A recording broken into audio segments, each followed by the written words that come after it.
Dieu. Tendre Père Céleste, c'est un privilège, une grande faveur et grâce que tu nous accordes encore en ce jour de pouvoir écouter ton conseil. Merci Père éternel de venir parler à nos cœurs. Nous te faisons totalement et entièrement confiance. Que l'honneur et la gloire te soient rendus à toi seul au nom de Jésus-Christ. Amen. Bien-aimé, que Dieu te bénisse abondamment au nom prévalant de Jésus-Christ. Aujourd'hui, nous prenons la parole de Dieu dans 1 Samuel. 1 Samuel chapitre 22, nous lirons du verset 1 jusqu'au verset 4. Je suis dans l'édition Louis II. David partit de là et se sauva dans la caverne d'Adullam. Ses frères et toute la maison de son père la prirent et ils descendirent vers lui. Tous ceux qui se trouvaient dans la détresse, qui avaient des créanciers ou qui étaient mécontents se rassemblèrent auprès de lui et il devint leur chef. Ainsi se joignirent à lui environ 400 hommes. De là, David s'en alla à Mitzpé dans le pays de Moab. Il dit au roi de Moab, « Permets, je te prie, à mon père et à ma mère de se retirer chez vous jusqu'à ce que je sache ce que Dieu fera de moi. » Et il les conduisit devant le roi de Moab et ils demeurèrent avec lui tout le temps que David fut dans la forteresse. Que Dieu soit loué au nom puissant de Jésus-Christ. Bien-aimés, nous connaissons tous qui était le roi David dans la parole de Dieu. David était le fils cadet d'une fratrie d'au moins 7 frères et 2 sœurs. C'était le fils de Jessé, qui dès sa jeunesse, alors qu'il n'était qu'un berger, fut oint par le prophète Samuel sous la requête de Dieu à cause du péché du roi Saül. Il fut oint comme roi sous l'onction de l'Éternel. David, lorsque nous lisons la parole, nous voyons qu'il accomplit des prouesses, comme par exemple la mise en déroute des adversaires du peuple d'Israël, les Philistins, et la mise à mort du géant Goliath. Bien-aimé, le succès de David et l'onction royale qu'il avait sur sa vie lui attira non seulement la jalousie, mais également la vindicte du roi Saül, qui à maintes reprises cherchait à le tuer. Et c'est en fuyant Saül que David se retrouva dans cette caverne, la caverne d'Adullam. Avant d'aller plus loin, j'aimerais dire quelque chose de très important. Comme je l'ai à de nombreuses fois enseigné, bien-aimé, la vie du croyant sur cette terre est loin d'être facile, loin d'être aisée, loin d'être une vie calme où tout va bien. Car le problème qu'en tant qu'enfant de Dieu authentique nous rencontrons vient de notre appartenance, vient de notre piété en Dieu.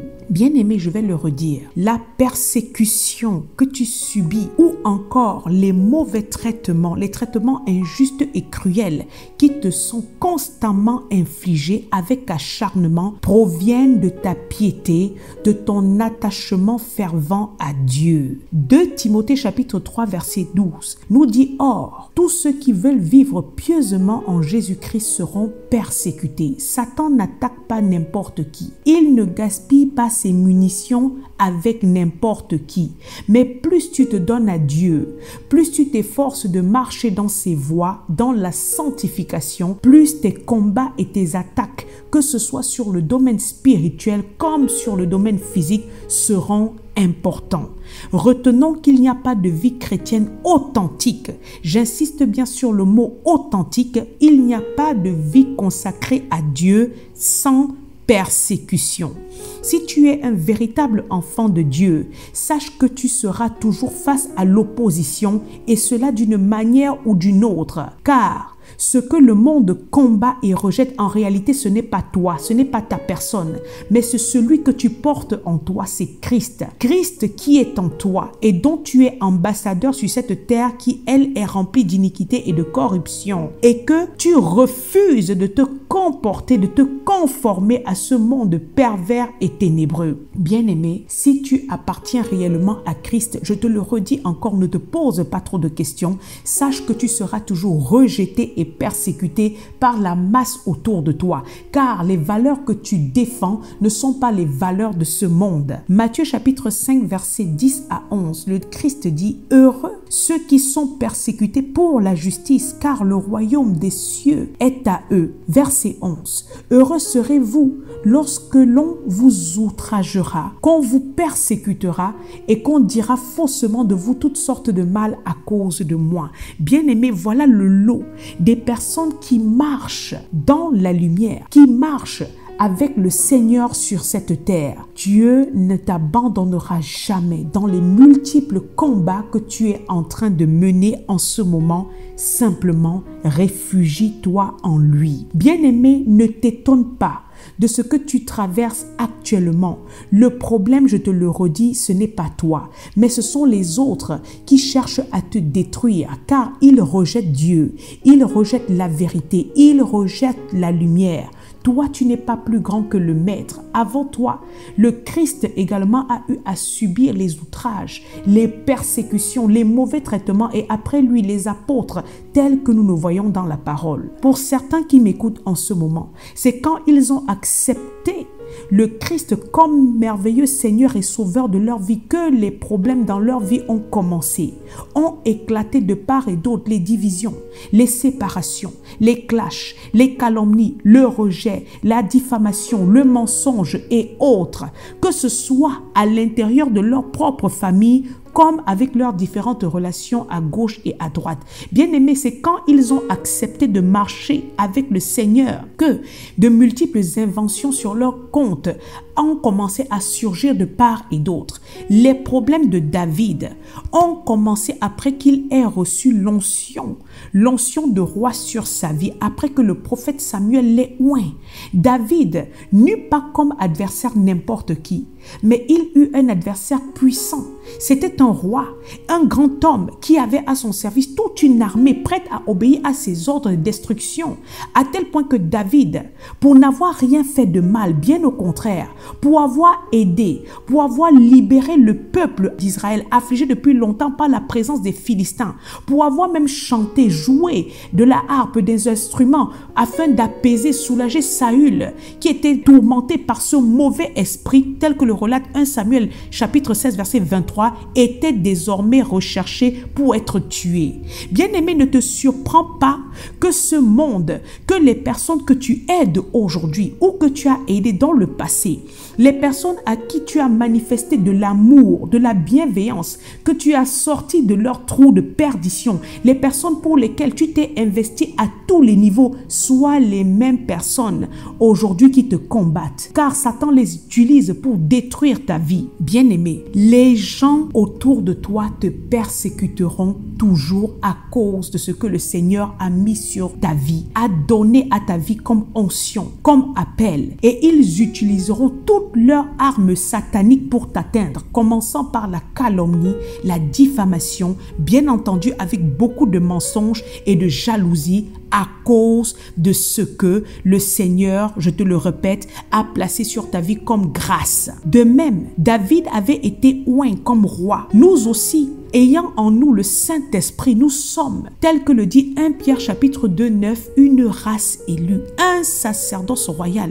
une nation sainte, un peuple acquis. Bien-aimés, c'est ce qui nous attire la haine de Satan et de ses acolytes qui ne sont jamais loin. David était pourchassé et persécuté par Saül. Mais nous aussi, dès que nous avons reçu Christ en nous, l'onction qui nous destine à de grandes promesses, nous sommes fait un adversaire, le diable, qui tous les jours met en œuvre tellement de stratégies pour pouvoir nous déstabiliser en utilisant la ruse et tout ce qu'il peut pour nous faire du mal. Bien-aimés, réfugions-nous en Dieu. Je viens dire à une personne qui m'écoute aujourd'hui, bien-aimé, fais attention à ta marche, car Satan n'arrive pas toujours, ou alors n'arrivera pas toujours de la manière dont tu t'attends. Mais c'est de manière subtile et rusée qu'il opère. Et si tu ne veilles pas, si tu baisses ta garde, alors tu subiras les conséquences. 1 Pierre 5 verset 8, soyez sobres.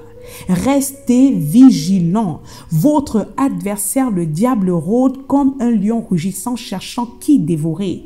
David, afin de préserver sa vie, s'est réfugié. Il s'est caché dans une caverne, la caverne d'Adullam. Et pour notre gouverne, une caverne, c'est un lieu creux, se trouvant dans les parois de rochers, dans les flancs des montagnes. Et si nous lisons tels que sont relatés dans plusieurs récits dans la parole de Dieu, nous allons voir que les cavernes ont parfois servi de refuge aux justes, à tous ceux qui étaient persécutés. Je vous recommande de lire le chapitre d'Hébreux 11. Bien-aimé, à toi qui m'écoutes en ce moment, dis-moi quel est ton refuge dans l'affliction. Est-ce que lorsque tu souffres, lorsque les problèmes s'acharnent sur ta vie, ça tape de part et d'autre, est-ce que tu as tendance à te réfugier auprès de tes amis ou de ta famille et ou alors j'en passe? Dieu te dit dans le Jérémie 17 verset 5, « Maudit soit l'homme qui se confie dans l'homme, qui prend la chair pour son appui et qui détourne son cœur de l'Éternel. » Qu'importe les personnes qui sont autour de toi, qu'importe l'amour qu'elles te portent ou alors qu'elles disent éprouver pour toi, je viens t'exhorter aujourd'hui en m'appuyant sur la parole de Dieu qui est la vérité. Bien-aimé, appuie-toi premièrement sur Dieu et sur sa parole. Dieu est le seul qui jamais ne t'abandonnera, qui jamais ne te trahira. Le psaume 118 verset 8 dit, mieux vaut chercher en l'Éternel, mieux vaut chercher un refuge en l'Éternel que de se confier en l'homme. Qui est ton refuge, bien-aimé? Ce que Dieu peut faire et accomplir pour toi, sache qu'aucun être vivant sur cette terre ne le peut pour ta vie.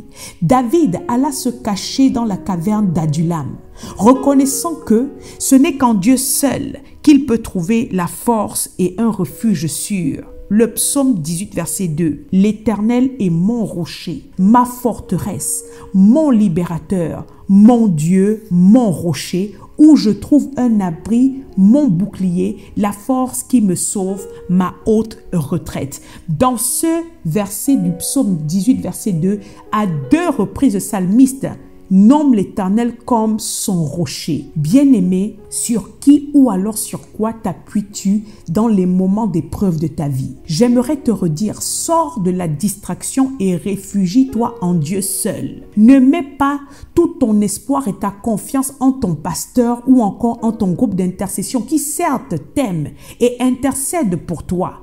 Car eux, ils ne sont que des hommes et eux-mêmes, de par leur piété en Christ, rencontrent à leur niveau plusieurs épreuves, adversités et difficultés. Même si la parole de Jacques chapitre 5 verset 16 nous demande de prier les uns pour les autres, bien-aimés, place premièrement ta confiance en Dieu et en Dieu seul, car c'est lui ton refuge. Dans la caverne d'Adullam, pendant que David était réfugié, il rédigea les psaumes 57 et le psaume 142 que nous connaissons bien. Psaumes qui traduisaient très bien les états d'âme, ce qu'il ressentait, qui traduisaient ses attentes et espérances de salut envers Dieu.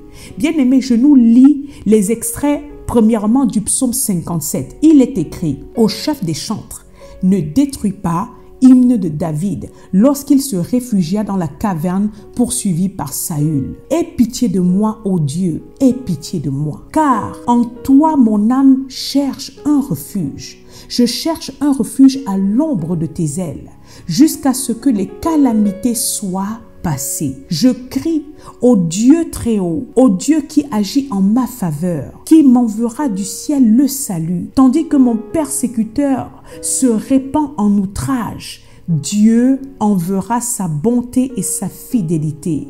Mon âme est parmi les lions. Je suis couché au milieu de gens qui vomissent la flamme, au milieu d'hommes qui ont pour dents la lance et les flèches, et dont la langue est un glaive tranchant.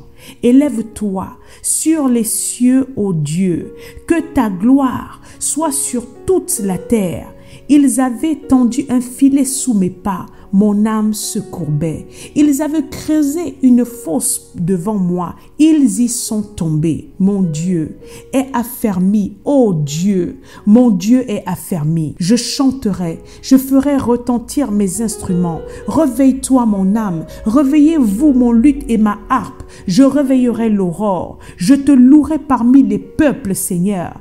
Je chanterai parmi les nations, car ta bonté atteint jusqu'aux cieux et ta fidélité jusqu'aux nues. Élève-toi sur les cieux, ô Dieu, que ta gloire soit sur toute la terre. Quel merveilleux psaume de David Le psaume 42 dit, cantique de David, lorsqu'il était dans la caverne, prière. De ma voix, je crie à l'Éternel. De ma voix, j'implore l'Éternel. Je répands ma plainte devant lui. Je lui raconte ma détresse quand mon esprit est abattu au-dedans de moi. Toi, tu connais mon sentier. Sur la route où je marche, ils m'ont tendu un piège. Jette les yeux à droite et regarde. Personne ne me reconnaît. Tout refuge est perdu pour moi. Nul ne prend souci de mon âme. Éternel, c'est à toi que je crie. Je dis, tu es mon refuge, mon partage sur la terre des vivants. Sois attentif à mes cris, car je suis bien malheureux.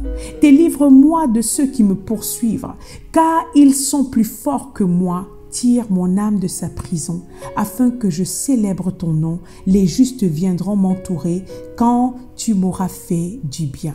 Bien-aimés, nous y voyons l'état d'âme, comme je le disais tout à l'heure, d'un homme en souffrance. Bien-aimé, un homme abattu, attristé, apeuré, un homme piégé, un homme angoissé et qui se sent seul, rempli de souffrance, un homme qui est à bout et qui supplie Dieu de lui venir en aide. David traversait des moments extrêmement difficiles, les moments d'épreuve, et il reconnaissait que Dieu seul pouvait lui rendre justice et le sortir de là. Voilà pourquoi, dans ces moments d'affliction, cria, chanta, écrit des hymnes, pria l'Éternel, car Saül voulait que David n'accède jamais à la destinée que Dieu avait établie pour sa vie, à savoir s'asseoir un jour sur le trône et gouverner la nation d'Israël. Bien-aimé, qui te combat? Quel combat mènes-tu en ce moment? Souviens-toi qu'il n'y a pas de vraie chrétienté sans combat.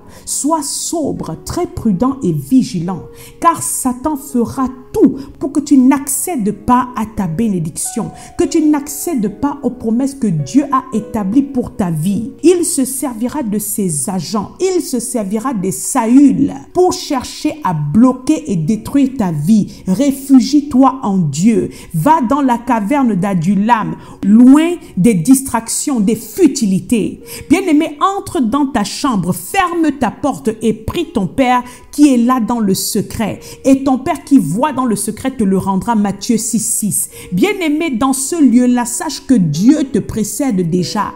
Il t'attend déjà là-bas. Tu n'es pas seul et tu ne seras pas seul. L'Hébreu 13, verset 5 dit que Dieu ne délaisse point et n'abandonne point ses enfants. C'est dans le secret qu'on expérimente toute la puissance de Dieu. Bien-aimé, c'est dans les épreuves qu'on apprend la fidélité de Dieu. C'est dans les cavernes qu'on grandit spirituellement. C'est vers le donjon bien fortifié qu'est l'Éternel que le juste court se réfugier et se trouve en sécurité. Proverbe 18, verset 10. Bien-aimé, je te dis à nouveau, va dans la caverne. Car c'est dans la caverne d'Adulam qu'on ressort fortifié. La parole nous enseigne d'ailleurs que dans cette caverne vinrent ses frères et toute la maison de son père, ainsi que tous ceux qui se trouvaient dans la détresse, ceux qui avaient des créanciers, les mécontents. On parle là des personnes pleines de souffrance, d'amertume. C'était des misérables pour la société. Bien aimé, toutes ces personnes se sont rassemblées autour de David et David devint leur chef. On parle là d'environ 400 hommes. Des hommes qui sont entrés dans cette caverne avec une certaine position de faiblesse, de misère,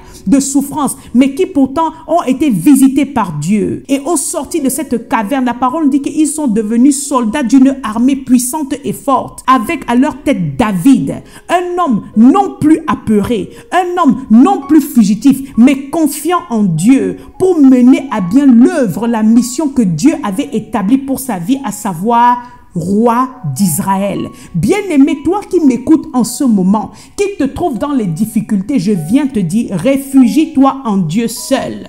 Je suis persuadé que celui qui a commencé en toi cette bonne œuvre la rendra parfaite pour le jour de Jésus-Christ. Philippiens 1, verset 6. Que Dieu vous bénisse abondamment au nom merveilleux et prévalant de notre Seigneur et Sauveur Jésus-Christ. Amen.